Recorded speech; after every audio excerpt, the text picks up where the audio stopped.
Hello friends, हम अपने super TT exam, UPTT exam और रीट जैसे एग्ज़ाम के रिलेटेड पढ़ाई कर रहे हैं। इससे पहले हम अपने 2 वीडियो बना चुके हैं जिसमें हमने वर्णमाला में ही स्वर का पूरा कवर अपना सिलेबस कंप्लीट कर लिया है। वर्णमाला में ही अपना व्यंजन वर्ग के बारे में आज पढ़ाई करेंगे। व्यंजन वर्ण क्या होता है? ऐसी ध्वनियाँ जिनका उच्चारण हम स्वर की सहायता से करते हैं उन्हें व्यंजन वर्ण कहते हैं। ये व्यंजन वर्ण कुल 35 होते हैं और मूल व्यंजन 33 कहे जाते हैं। अब बात करते हैं व्यंजन वर्ण को कितनी कैटेगरीज में डिवाइड किया गया है, किस प्रकार से विभाजित किया गया है। तो सबसे पहले बात आती है स्पर्श व्यंजन की, जिसमें हमने का वर्ग, चा वर्ग, टा वर्ग, ता वर्ग और पा वर्ग को डिवाइड किया है। का वर्ग हमारा मोस्टली जो है कंठ से उच्चारित किया जाता है, जिसमें हमारे जो वर्ण आते हैं का, ख, ग, घ, ण, ये सारे ही पांचों वर्ण जो हैं कंठ से उच्चारित हुए हैं। आप अपने आप से बोलकर स्पष्ट कर सकते हैं। अब बात करते हैं चा वर्ग की। इसका जो स्थान होता है जिसकी सहायता से हम उच्चारित करते हैं तो वो होता है तालु। तालु क्या होता है? तालु आपकी जीभ के ऊपर का हिस्सा, जिसमें जो खुरदरा भाग होता है उसको तालु कहा जाता है। अब जब भी हम चा वर्ग के जितने भी वर्ण हैं उन्हें उच्चारित करते हैं तो हमेशा तालु से ही टकराते हैं, जैसे च, छ, ज, झ, या। आप स्वयं से उच्चारित करके देखिए।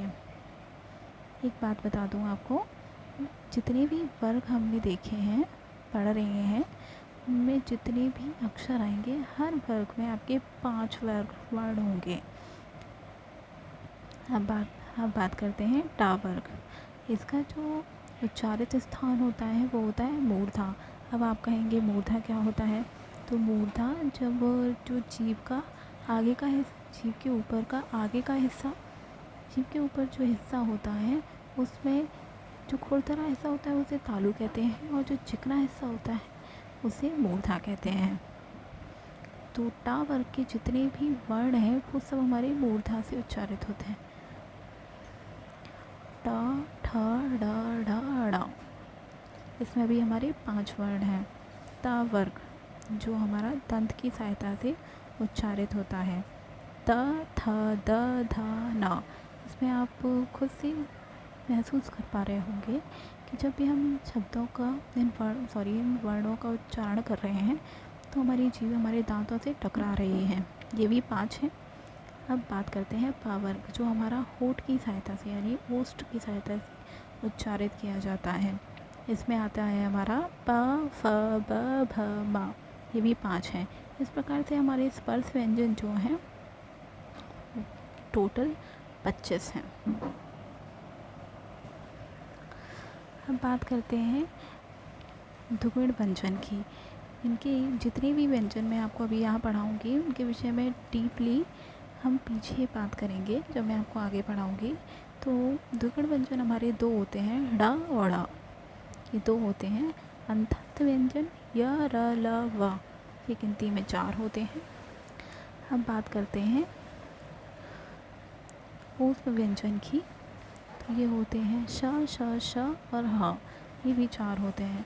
इस प्रकार से हमारे कुल व्यंजन जो होते हैं 35 होते हैं। अब लास्ट में हमारा आता है संयुक्त व्यंजन। ये होता है संयुक्त व्यंजन क्या होता है? जिसमें जो भी वर्ण या जो व्यंजन किन्हीं 2 वर्णों की सहायता से मिलकर बना होता है उन्हें संयुक्त व्यंजन कहते हैं। जैसे क्ष, ये क और स के संयोग से बना है। त्र, त और रा के संयोग से बना है। ज्ञ, ज और य, ज और या से। श्र, स और रा से। हम बात करते हैं स्पर्श व्यंजन वर्णों का वर्गीकरण किस आधार पर किया गया है। ये 2 आधार हैं, गोसत्व के आधार पर और प्राणत्व के आधार पर।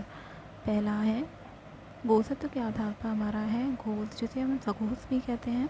दूसरा होता है अघोष। और प्राणत्व के आधार पर अल्पप्राण और महाप्राण।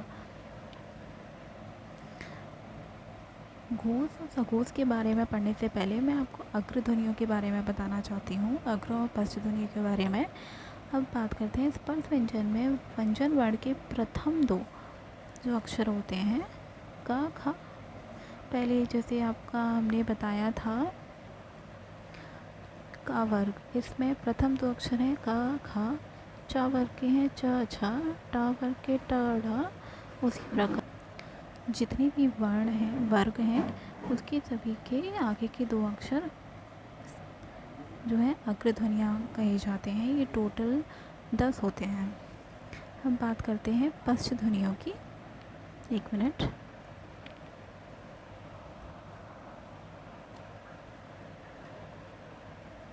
हम बात करते हैं पश्च ध्वनियों की। तो व्यंजन वर्ण के जो भी हमने अभी पीछे पढ़े थे उसमें पहले दो अक्षर जो थे का खा छ छा वो सारे आपके अग्र ध्वनियाँ थे, लेकिन बाकी के जो 3 वर्ण जो बचते हैं जैसे ग घ ण, इस प्रकार से प्रत्येक वर्ग के लास्ट के जो अंतिम 3 अक्षर होते हैं वो सब पश्च ध्वनियाँ कहे जाते हैं। ये संख्या में 15 होते हैं। अब बात करते हैं पंचमाक्षर की।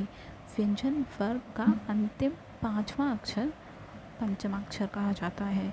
इसका जो उच्चारण स्थान होता है नासिक द्वारा होता है, यानी नाक के द्वारा होता है।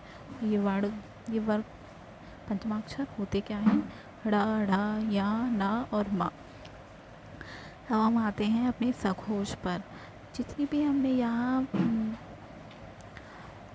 पश्च ध्वनियाँ पढ़ी थी, जो पीछे की 3 अक्षर थे ग घ ण, वो सब आपके सघोष कहलाते हैं, सघोष व्यंजन कहे जाते हैं।